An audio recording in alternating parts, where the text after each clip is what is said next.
Yes, welcome back, students and dear viewers.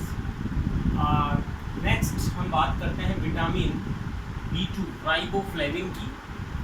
Riboflavin जो vitamin B complex है उसका second vitamin है और ये इसको हम येलो विटामिन भी कहते हैं, यानी येलो एंजाइम भी कह सकते हैं।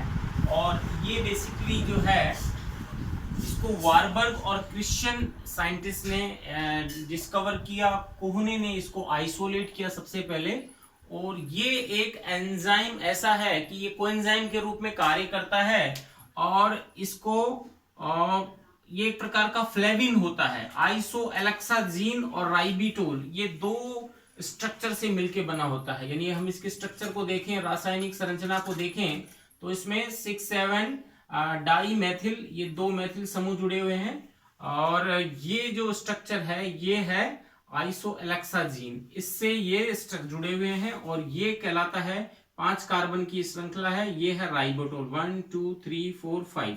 इस राइबिटोल जो स्ट्रक्चर है ये यहाँ पे इस नाइट्रोजन समूह से जुड़ी रहती है। ये दो नाइट्रोजन इसमें ग्रुप होते हैं।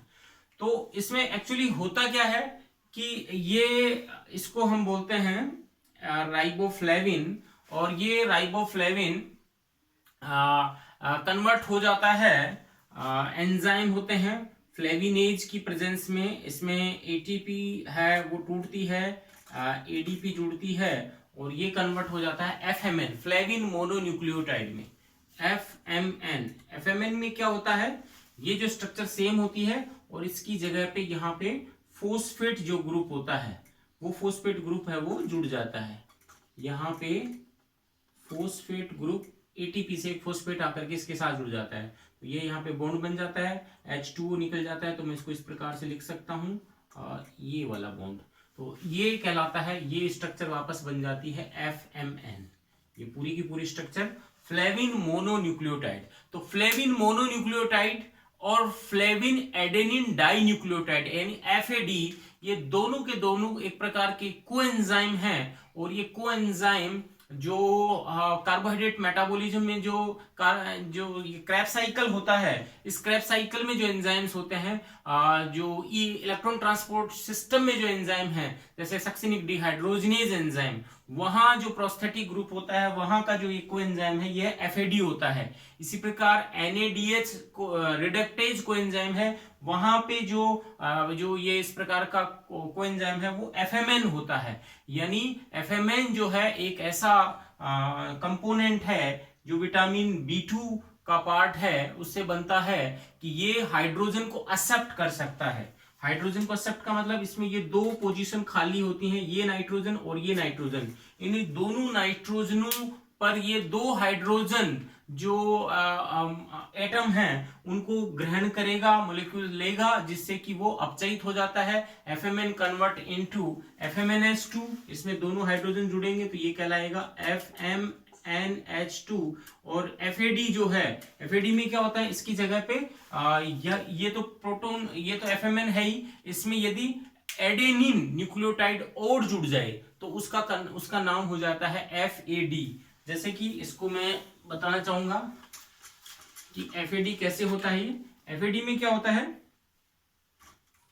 एफएडी में इसके साथ एडेनिन डाई न्यूक्लियोटाइड और जुड़ जाता है। यानी यहाँ पे इसको मैं यूं कह सकता हूं कि ये फोस्फेट है, इसके साथ दो फोस्फेट अणु निकल जाएंगे और ये है ये P ऑक्सीजन ये O, और यहां पर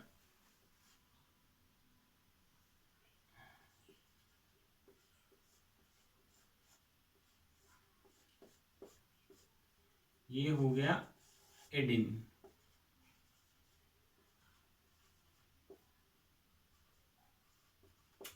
राइट, तो एडेनिन जो न्यूक्लियोटाइड है वो न्यूक्लियोटाइड जब इसके साथ जुड़ता है तो ये कहलाता है, दोनों मिलकर के ये पूरी स्ट्रक्चर मिलकर कहलाती है FAD।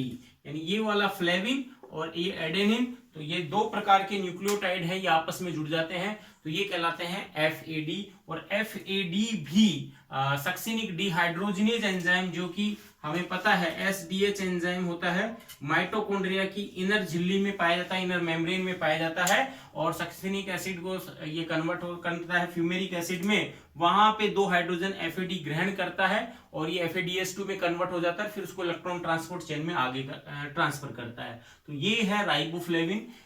इस राइबोफ्लेविन का जो सोर्स यदि हम देखें तो सोर्स के रूप में जो है ये मिल्क में पाया जाता है, दूध में पाया जाता है, तो इसको हम कह सकते हैं कि ये इसको हम लैक्टोफ्लेविन बोलेंगे। और यदि ये एग में पाया जाता है तो हम इसको ओवोफ्लेविन कहेंगे, और यदि ये लीवर में पाया जाता है तो हम इसे हिपेटोफ्लेविन कहते हैं। ये टेम्परेचर सेंसिटिव एंजाइम है, यानी हाई टेम्परेचर में स्टेबल होता है ये विटामिन, और लेकिन ये टेम्परेचर सेंसिटिव होने के साथ साथ यूवी सेंसिटिव होता है।